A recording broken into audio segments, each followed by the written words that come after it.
Turning Inward, Working with Our Dreams with Dr. Jeanne Schul. One way to really move into the language of dreams, which tends to be more metaphoric, is by enjoying poetry, reading fairy tales, novels, music, and really looking toward images through visual art. All of this, Whitmont and Perera tell us, is a great way of preparing yourself to explore dreams. They also tell us that meditation on the images of the dream, gestalt and psychodramatic enactments, dialogues with dream figures and objects, drawing the dream figures, and other active imaginations are all modes of living with the dream to open toward its meanings. If you find that you are uncomfortable drawing or not satisfied with what your drawing presents, another way to get a visual for your dream image is to Google, to explore what is out there as far as pictures that are similar to your dream image. Now, associations are the first approach to working with our own individual dreams.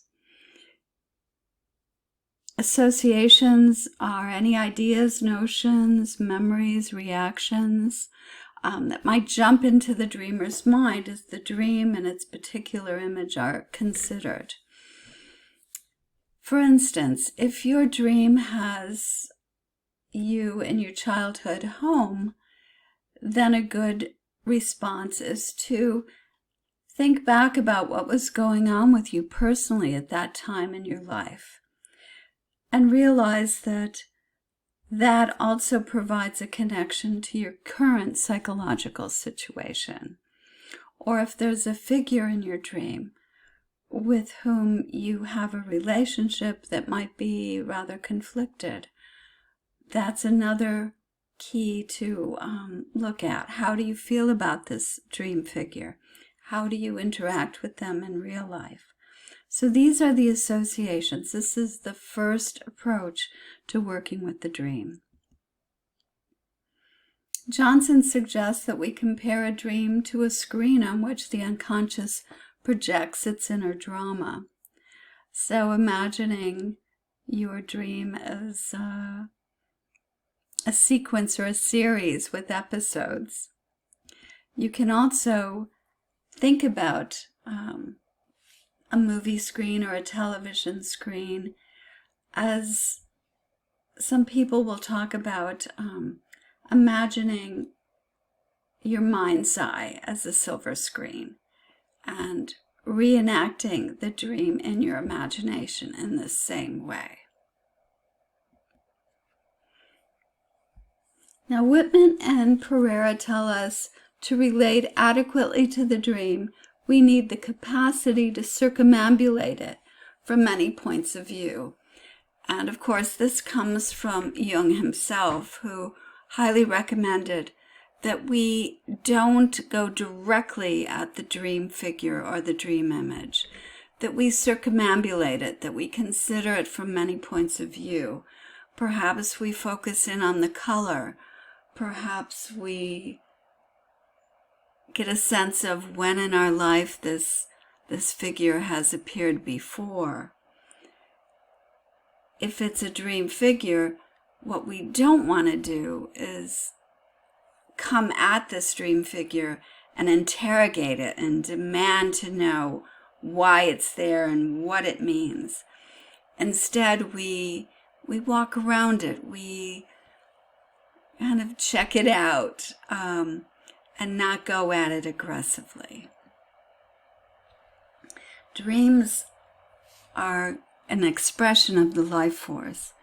As Whitmont and Perera tell us, the dream itself is a natural and necessary expression of the life force, one that manifests in sleeping consciousness and is sometimes remembered and reconnected across the threshold of waking. like a flower or a hurricane or a human gesture. Its basic purpose is the manifestation and expression of this life force. It gives us images of energy, synthesizing past and present, personal and collective experiences. In this image by William Blake, you have the central white figure that seems to be rising life force energy, as well as the images to its left and right that seem to be darker figures or descending energy. This is one thing to consider in our dreams. Is the energy rising or is it descending? Both of which are significant. So we ask, what is the purpose of this dream energy? Whitmont and Perera tell us, energy flowing into dream images can have many uses.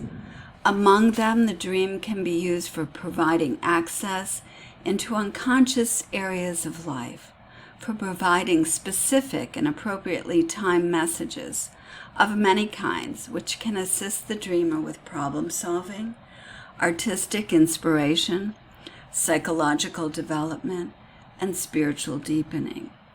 And with this, I will say it is the personal unconscious that usually is assisting the dreamer with problem solving or inspiration.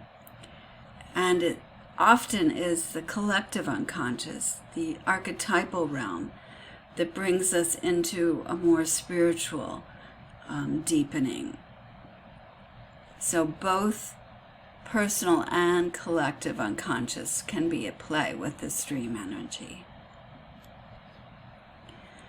Remember that dreams are created out of energy. One way to find the essence of a dream symbol is to go where the energy is. Go to the association that brings up a surge of energy. And you may ask, well, how do I know where the energy is? Notice your own physiological reaction. In some of our dreams, specifically nightmares, we may wake up with our heart racing, our breath very rapid and shallow. That's a good indication of where the energy is. Or we may feel very joyful, laughing even upon awakening. That gives us an indication of a different kind of energy. So tuning into our somatic or our body-based response can help us find that energy source. Johnson tells us when human life is in balance, the conscious mind and the unconscious live in relationship. There's a constant flow of energy and information between the two levels as they meet in the dimension of dream, vision, ritual, and imagination. So again, this back and forth between consciousness and unconsciousness is a way of bringing us into balance. Our perception of the dream occurs in terms of our here and now awareness, which is primarily imaginal.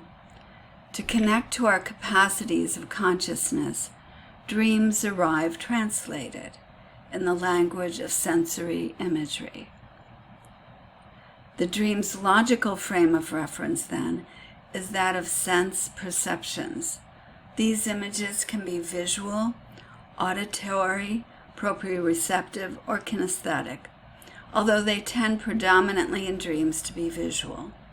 They occur in a spectrum ranging from bodily sensations to mythological images and abstract ideas. As in dance, drama, or painting, concepts and stories are still embedded in the sensory image matrix, which expresses non-rational energy patterns. Here it's important to point out that dreams are not only visual, they're not only pictorial. Many dreams can have a very clear voice, and that voice is highly significant, not to be ignored. They can even include a taste that is a profound experience. So always consider all of your senses as valid and important information when you are recording your dreams. Dreams can be amplified. They can be made bigger or louder, so to speak, by creating drama, paintings, or dance out of those dream images. And this is an image of one of my dance dreams I've created. So, the imaginal form of communication is primary. Again, Whitmont and Perera tell us, in order to gain access to this level of communication, a combination of artistic, emotional, and intuitive attunement and rational logic is necessary.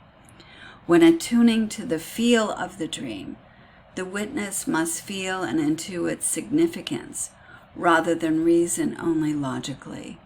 He or she must empathically enter the dream's own realm, its metaphoric, symbolic, and dramatic dimensions. We can apply our psychological understanding only to those aspects of the dream which are allegorical. Only feeling, intuition, and a sense of the numinous can provide a possibility of orientation to those aspects which are genuinely symbolic.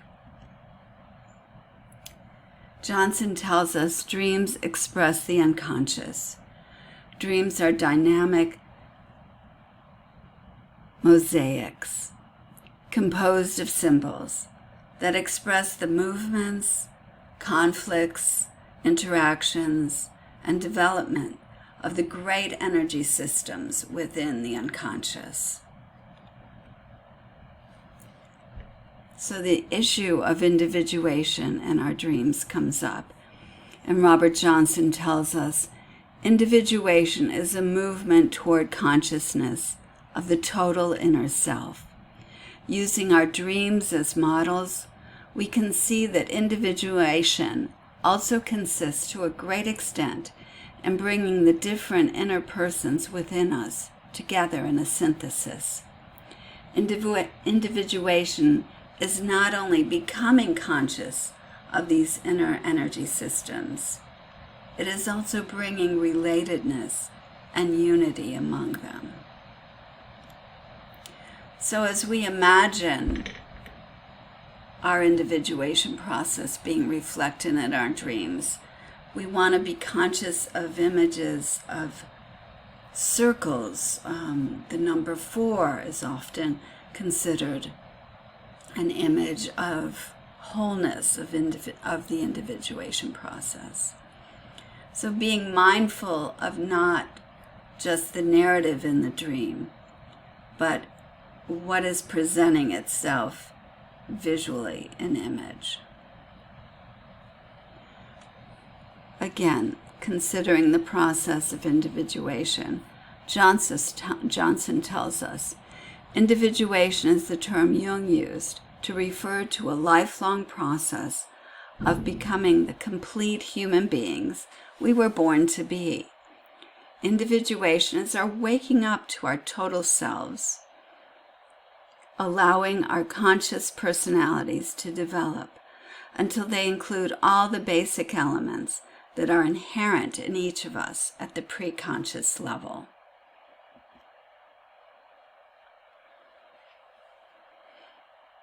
Here again, the dream can also be used for healing, as it holds up to conscious metaphors and symbols of the unceasing energy flow, sustaining and shaping personal life.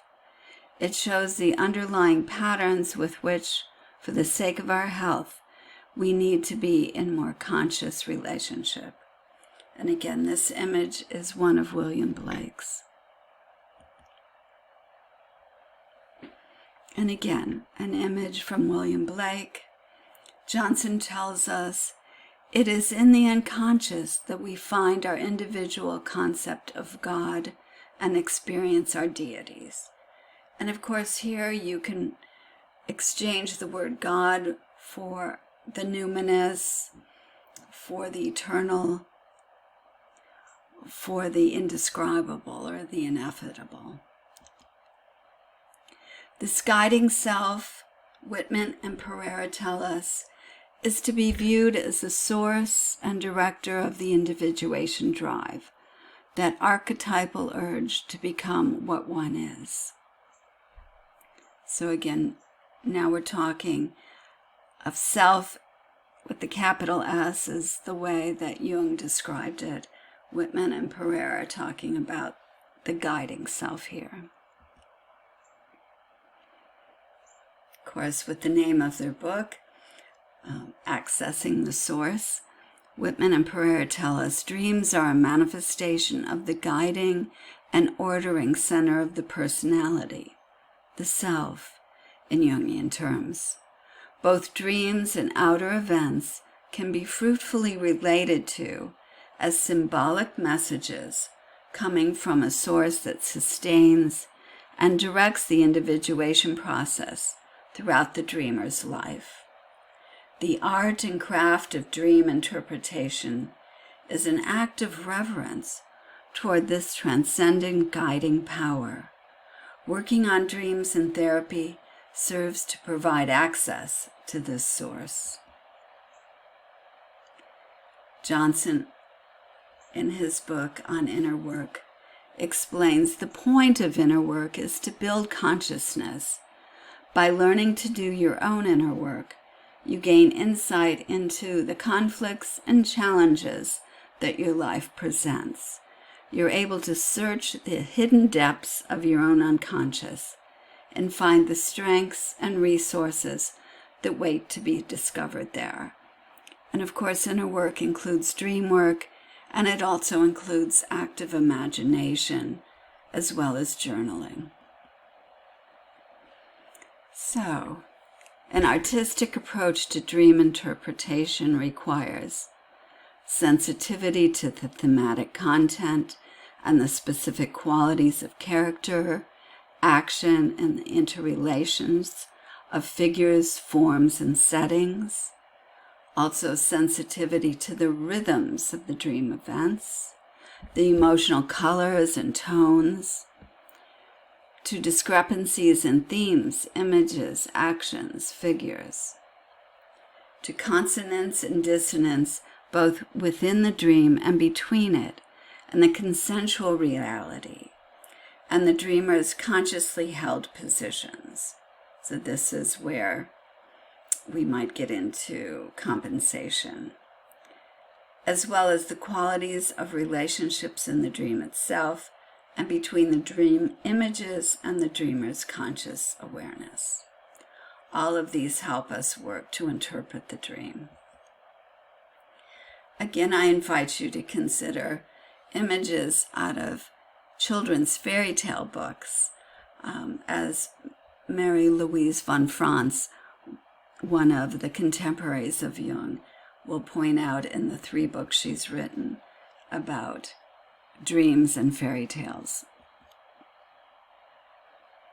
Again, according to Whitmont and Perera, the art of dream interpretation begins with the applicability of basic principles that must be determined by feeling, sensitivity, and intuition.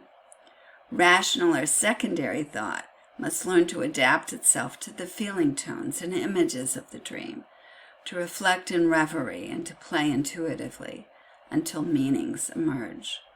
Again, this is the idea of circumambulating the dream rather than interrogating the dream figures. Again, looking into visual imagery as a way of getting more comfortable with the language of dreams, with metaphor and imagery.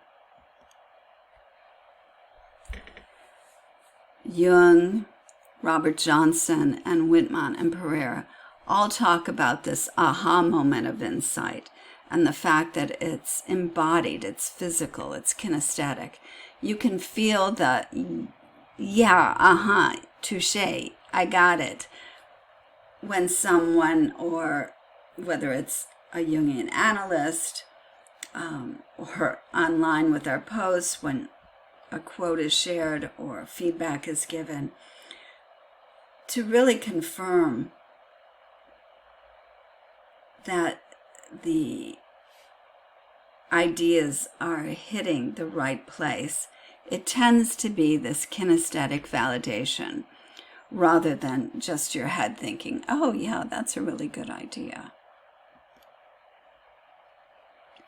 And again, the sources for our work today were Inner Work, Using Dreams and Active Imagination for Personal Growth by Robert Johnson, and both Whitmont and Perera's book, Dreams, A Portal to the Source. Thank you for joining me.